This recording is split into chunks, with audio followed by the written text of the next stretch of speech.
परमेश्वर ने बहुत अच्छा एक अवसर दिया है कि हम उसके नजदीक बैठ सकें और उसके बड़े नाम को एक बार फिर से स्मरण कर सकें। परमेश्वर के बड़े नाम की स्तुति हो, उसकी प्रशंसा आपसे लेकर सदा सर्वदा तक होती रहे। इन दिनों हम अपने परिवार के साथ कुछ बातों को सीखने का प्रयास कर रहे थे। और जब हम सीख रहे थे तो इस बात को मैं बताना चाहूंगा कि मैं आपको सिखाने के लिए नहीं या प्रचार करने के लिए नहीं, परंतु जो बातें हमने अपने जीवन में पाया है, अपने परिवार के साथ बैठ करके जिन बातों को हमने सीखा है, बस उसे आपके साथ में बांटने का प्रयास करेंगे।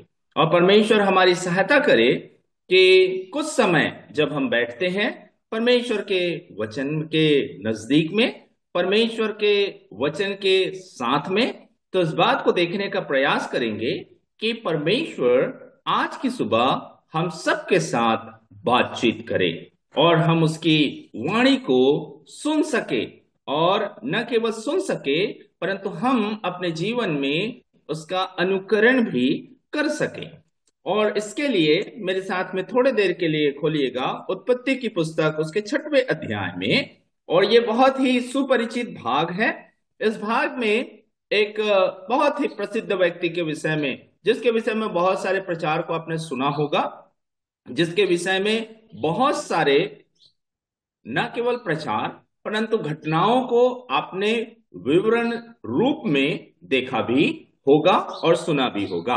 परंतु परमेश्वर की आत्मा हमारी सहायता करे कि आज हम परमेश्वर के वचन से सीखने का, जानने का और परमेश्वर हमारे जीवन से क्या चाहता है उस बात को देखने का प्रयास करेंगे। और जब आप और मैं पढ़ें उत्पत्ति की पुस्तक उसका 6वां अध्याय और जब उसकी 9वीं आयत को पढ़ते हैं, नूह की वंशावली यह है। नूह धर्मी पुरुष और अपने समय के लोगों में खरा था और नूह परमेश्वर ही के साथ साथ चलता रहा। ये बहुत ही अनोखी बात है कि जब आप और मैं देखें 6वां अध्याय, परमेश्वर कुछ बातों को देखता है।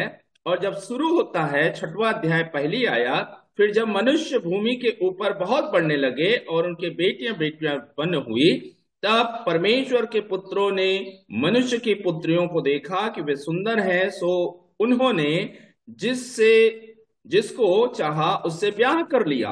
और उसके बाद जब आप देखें तो बुराई और गंदगी या फिर बोले व्यभिचार और मनुष्य के अधार्मिकता का काम जो है वो बहुत अधिक बढ़ने लगा। और जब इन सब चीजों को देखता है तो एक बात और देखने को मिलता है उन सब के बीच में, नूह के विषय में, कि नूह कैसा पुरुष था। नूह लिखा है वह धर्मी था। अर्थात मैं इसको इस ढंग से समझा, धर्मी अर्थात परमेश्वर की धार्मिकता के स्तर पर जीवन को व्यतीत करने वाला था, या अपने आप को इस संसार से अलग करके जीने वाला एक व्यक्ति था। और जब उसके दूसरे जीवन के उसके दूसरे भाग को देखेंगे तो लिखा है खरा था। इसका अर्थ होता है, मैं इस ढंग से समझता हूं कि ट्रू विथ गॉड, परमेश्वर के साथ सच्चा था, परमेश्वर के साथ ईमानदार था, या परमेश्वर के साथ बेईमानी करने वालों में से नहीं था। पर पूरी संसार जो है वो पूरी तरीके से सांसारिक रूप से अपने जीवन को व्यतीत कर रहा है, पाप में अपने जीवन को व्यतीत कर रहे हैं, बुराई में अपने जीवन को व्यतीत कर रहे हैं और संसार के संग में दूसरे लोग चल रहे हैं। तो ये व्यक्ति जो है वो परमेश्वर के साथ सच्चा है, परमेश्वर के साथ ईमानदार है। उसका अर्थ इस ढंग से देखने को मिलता है। और अपने समय के लोगों में खरा था। और उसके बाद और नूह परमेश्वर ही के साथ साथ चलता रहा, किसी और के साथ में नहीं परंतु परमेश्वर ही के साथ साथ चलता रहा। एक लंबा समय उसने परमेश्वर के साथ व्यतीत किया। एक दिन, 2 दिन, 1 हफ्ता, 2 हफ्ता, 1 महीना, 2 महीना, 1 साल, 2 साल, 3 साल नहीं प्रियो। जब आप और मैं देखें, जल प्रलय जब आता है तो वो 600 वर्ष का था। और जब इस सब के समय में नू परमेश्वर ही के साथ साथ चलता रहा, किसी और के साथ में नहीं, परंतु परमेश्वर के साथ। संसार बुरा था, लोग बुरे थे, उसके आसपास के लोग बुरे थे, उसके पड़ोस में बुरे थे, उसके समाज में वो लोग बुरे थे, परंतु वह यहोवा के साथ साथ ही चलता रहा। और उसने हनोक का बहुत अच्छा उदाहरण अपने जीवन में सेट किया कि हनोक जब चल सकता है, यहोवा ही के साथ हनोक चलता रहा। जब इसके पिछले अध्याय में आप पढ़ सकते हैं, 5वें अध्याय में, वहां पर आपको देखने को मिलेगा कि कैसे हनोक यहोवा ही के साथ चलता रहा। और उसने हनोक को अपना मापदंड रखा, न कि संसार को। मेरे प्रियो, कई बार आप और मैं कहते हैं कि ये लोग बुरे हैं, हमारे सारे लोग बुरे हैं। और जब आप देखें, नू किसी के साथ समझौता नहीं करता है। नू किसी के साथ समझौता नहीं करता। न नू कहता है कि ये लोग बुरे हैं या ऐसे लोग बुरे हैं, परंतु वो यहोवा ही के साथ साथ चलता रहा। मैं इसको इस ढंग से समझता हूं, जब आमोस की पुस्तक उसके 3रे अध्याय और उसके 3रे आयत को पढ़ेंगे तो वहां पर आपको देखने को मिलेगा कि कहता है, यदि 2 व्यक्ति परस्पर सहमत न हो तो कैसे एक संग चल सकते हैं। तो मैं इसको इस ढंग से समझने का प्रयास करता हूं कि नू और परमेश्वर के बीच में बहुत अच्छा तालमेल था, और वो दोनों एक दूसरे से सहमत थे। मोनोलॉग नहीं हो रहा था, केवल एक नहीं बोल रहा था, केवल परमेश्वर ही वार्तालाप नहीं कर रहे थे, परंतु परमेश्वर के साथ में नू भी वार्तालाप कर रहा है। मतलब क्वेश्चंस और आंसर आ रहे हैं, परमेश्वर प्रश्न कर रहे हैं, नू उत्तर देता है, नू प्रश्न करता है, परमेश्वर उत्तर देता है। एक दूसरे से सहमत है, एक दूसरे के साथ में उनका समन्वय है, एक दूसरे के साथ में उनका बहुत ही घनिष्ठ और मधुर संबंध है। प्रियो, एक लंबा अरसा साथ साथ चल रहे हैं, बहुत अद्भुत बात है। जब उनके पास ये बाइबल नहीं है, जब उनके पास ये लोग नहीं है। हम लोग जब बैठे थे पारिवारिक प्रार्थना में, इस बात को विचार कर रहे थे कि इस भाग को किसी और ने लिखा है, इस भाग को मूसा ने लिखा है। और परमेश्वर ने जब मूसा को इजरायलियों के पास में भेज रहे हैं, तब मूसा बोलता है कि मैं कैसे जाऊंगा।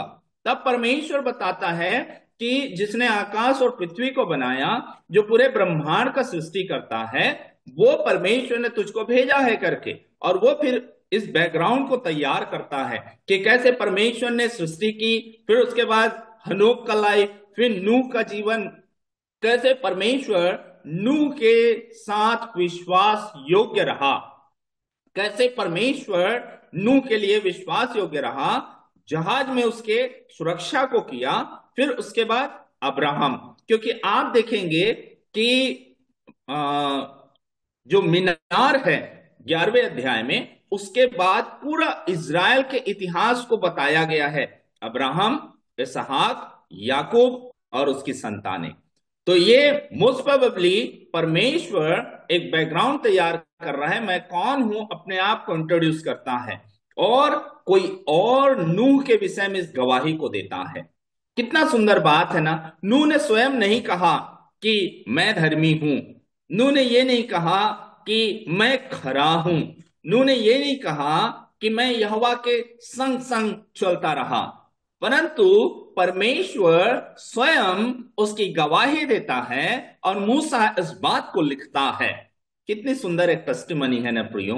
न उसके पास बाइबल है, न उसके पास प्रचार है, न उसके पास कोई और आत्मिक लोग हैं, क्योंकि आप जहाज में पाएंगे तो उसका परिवार ही जा पाता है उस जहाज में, उसके 3 बेटे, उनकी बहुएं और उसकी पत्नी। मोस्ट प्रोबेबली इतने लोग ही उस जहाज के अंदर में प्रवेश कर सकते हैं, करते हैं। और जब आप और मैं देखें तो इस बात को देखने का प्रयास करते हैं, नूह धर्मी पुरुष, बहुत सुंदर टेस्टिमनी है जिसको परमेश्वर स्वयं देता है। एक उत्तम गवाही को परमेश्वर रखता है।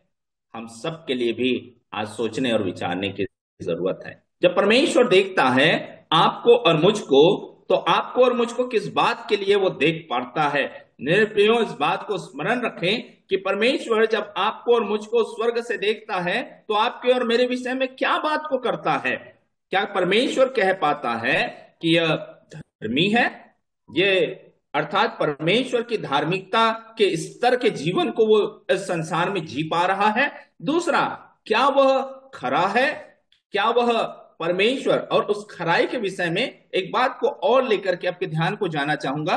भजन संहिता 119 और उसका पहला आयत, जिसमें इस ढंग से लिखा है, क्या ही धन्य है वे जो चाल के खरे हैं। क्या ही धन्य है वे जो चाल के खरे हैं और यहोवा की व्यवस्था पर चलते हैं। मैं इसको इस ढंग से पढ़ता हूं, इस भजन को। क्या ही आशीषित है वह जो परमेश्वर के साथ सच्चा है। क्या ही आशीषित है वह जो परमेश्वर के साथ सच्चा है और परमेश्वर की व्यवस्था पर चलता है। इस बात को नूह ने भली भांति अपने जीवन में लागू किया प्रियो, और वो आशीषित भी हुआ। न केवल वो, परंतु उसका पूरा परिवार आशीषित था। और क्या ही आशीषित है वह जो चाल के खरे हैं। परमेश्वर उनको जरूर आशीषित करता है जो चाल के खरे हैं, जो परमेश्वर के साथ सच्चे हैं, ईमानदार हैं, और यहोवा ही के साथ साथ चलता रहा। बहुत कठिन है इतना लंबा वक्त, इतना लंबा जीवन परमेश्वर के संग संग व्यतीत कर पाना, बिता पाना, परंतु ये व्यक्ति बिताता है। और उसके बाद में देखिएगा, बहुत सुंदर बात है जिसको कि परमेश्वर कहता पद 12 में, और परमेश्वर ने पृथ्वी पर जो दृष्टि की तो क्या देखा कि वह बिगड़ी हुई है, अर्थात सब जातियों ने पृथ्वी पर अपनी अपनी चाल बिगाड़ ली थी। तब तब परमेश्वर ने नूह से कहा। कब कहा? बहुत अच्छा है जब आप और मैं बाइबल स्टडी करते हैं, इन सब सवालों को पूछते हैं। तब तो आप और मैं पूछ सकते हैं कब? जब देखा कि पृथ्वी बिगड़ गई है, मनुष्य अपने ही मन का कर रहा है, वह विचार में अपने जीवन को बिता रहा है, अपने ही मन मर्जी को कर रहा है, हर प्रकार के पाप में लिप्त है, हर प्रकार की बुराई में लिप्त है, हर प्रकार की गंदगी में लिप्त है, अनेक प्रकार से अपने जीवन को नाश किया जा रहा है, और कोई भी परमेश्वर का खोजने वाला नहीं है, कोई परमेश्वर के विषय में विचार करने वाला नहीं है। उस समय में परमेश्वर नूह से बात करता है। तब परमेश्वर ने नूह से कहा, सब प्राणियों के अंत करने का प्रश्न मेरे सामने आ गया है, इसलिए उनके कारण पृथ्वी उपद्रव से भर गई है, इसलिए मैं उनको पृथ्वी समेत नाश कर डालूंगा। बहुत सुंदर, कितना सुंदर है ना परमेश्वर का नूह के साथ वार्तालाप। परमेश्वर अपने आप को नहीं रोक पा रहे हैं अपनी योजनाओं को नूह तक पहुंचाने के लिए। क्यों? क्योंकि नूह इस पृथ्वी पर एक धार्मिकता का जीवन व्यतीत कर रहा है। नूह खरा है, सच्चा है परमेश्वर के साथ, और परमेश्वर और नूह की दोस्ती बहुत घनिष्ठ है प्रियो। और जब इस दोस्ती को देखें तो परमेश्वर बोलता है कि मैं अंत करने वाला हूं। कितनी सुंदर मित्रता है ना परमेश्वर का नूह के साथ में। वाह, वंडरफुल, बहुत प्यारा। परमेश्वर अपने आप को नहीं रोक पाता है, और परमेश्वर कहता है कि मैं इस पृथ्वी को जो है वो नाश करने वाला हूं, और इसके अंत करने का सवाल मेरे सामने में आ गया है, और मैं इसको खत्म करूंगा। तो इसके लिए अपनी योजनाओं को परमेश्वर प्रस्तुत करता है नूह के सामने में, और उसको आज्ञा देता है।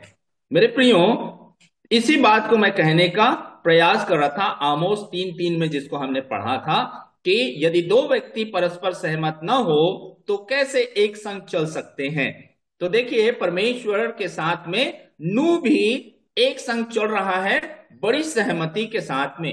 बहुत ही सुचारू रूप से उस संबंध को स्थापित करने के साथ में नूह जो है वो चल रहा है। क्यों कह रहा हूं? क्योंकि परमेश्वर उस लकड़ी का नाम देता है जिससे जहाज बनाना है, उसकी कोठरियां कितनी होनी है, उसमें राल लगाना है, उसमें कितने, उसकी लंबाई चौड़ाई ऊंचाई, और उसमें क्या क्या चीजें होंगी, उन सब चीजों का डायग्राम परमेश्वर उसको देता है। और जब आप छठवां अध्याय और उसकी 22वीं आयत को पढ़ें तो इस ढंग से लिखा है, परमेश्वर की इस आज्ञा के अनुसार नूह ने किया, है ना। परमेश्वर की इस आज्ञा के अनुसार नूह ने किया। किस आज्ञा का? मेरे प्रियो, आशा करते हैं हम इस बात को कि उस समय ओस से सिंचाई होती थी, बारिश को किसी ने नहीं देखा, और उसके बाद में इतना सब कुछ परमेश्वर ने बोला, और उसका एक भी सवाल नूह परमेश्वर के सामने नहीं रखता है, परंतु परमेश्वर के आज्ञा का उसने, जैसा परमेश्वर ने कहा, उस आज्ञा को बिना प्रश्न के साथ में किया। वो बताता है आज्ञाकारिता। नूह न केवल धर्मी था, नूह न केवल खरा था, परमेश्वर के साथ सच्चा था, परमेश्वर के साथ साथ चलता रहा, एग्री रहा, परंतु इस बात को आप देखिए कि नूह आज्ञाकारी भी रहा, है ना। ये हमारे मसीही जीवन के बहुत बहुत ही जरूरी एक भाग है कि आपको और मुझको आज्ञाकारी रहना है उस परमेश्वर के प्रति जिसने आपको और मुझको अपनी सेवा के लिए बुलाया है। परमेश्वर हमारी सहायता करे।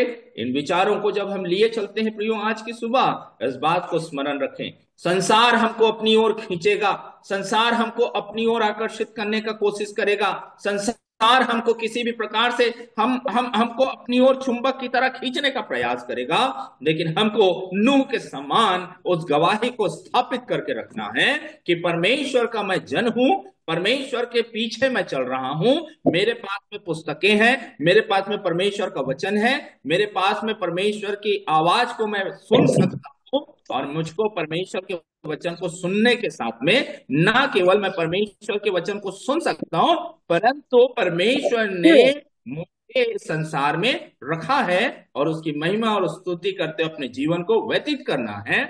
और ठीक उसी प्रकार से, जिस प्रकार से नूह के एक सुंदर गवाही को आप और मैं लेखक के द्वारा अर्थात परमेश्वर के द्वारा सुनते हैं, इस बात को हमेशा स्मरण रखें प्रियो, ये गवाही परमेश्वर आपके और मेरे विषय में भी दे सके कि इस पृथ्वी पर जब पाप से भरा है, बुराई से भरा है, गंदगी से भरा है, तो इस पृथ्वी पर आप और मैं नूह के समान धार्मिकता के साथ जीवन बिताएं, खराई के साथ जीवन बिताएं, और किसी और के साथ न चले, संसार के साथ न चले, परंतु परमेश्वर ही के साथ साथ चलते रहे। लंबा वक्त है, पृथ्वी संसार के साथ में चलना बहुत आसान है प्रिय, संसार के साथ समझौता करना बहुत आसान है, परंतु परमेश्वर के साथ चलना बहुत कठिन है, परंतु उसकी आशीषें बहुत हैं। जिस ढंग से हमने भजन संहिता 199 119 उसके 1 में पढ़ा था, धन्य है वे जो चाल के खरे हैं, आशीषित हैं वे जो चाल के खरे हैं। और सबसे अच्छी मनोहर बात, हमें परमेश्वर के आज्ञा का पालन करना है, बिना सवाल किए, बिना प्रश्न के उस प्रभु के आज्ञा का पालन करना है, और हमें इस बात को मान लेना है कि प्रभु आप जो हैं वो सबसे उत्तम हैं, आप जो हैं सबसे श्रेष्ठ हैं, और आप ही मेरे जीवन के मालिक हैं। और इसकी आशीषों को देखिए, इस पूरे पृथ्वी को परमेश्वर नाश करता है, लेकिन नूह को परमेश्वर बचाता है। न केवल नूह परंतु उसका परिवार बचाया जाता है। आगे आप और मैं देखें, जब जल प्रलय आता है मेरे प्रियो, परमेश्वर उसके साथ नाव में हो लेता है और उसके दरवाजे को खुद बंद करता है, और जब जल प्रलय खत्म होता है, सूख जाती है, उस किवाड़ को खुलता है और प्रभु कहता है कम आउट, अर्थात परमेश्वर उस नाव में उसके संग और साथ रहा।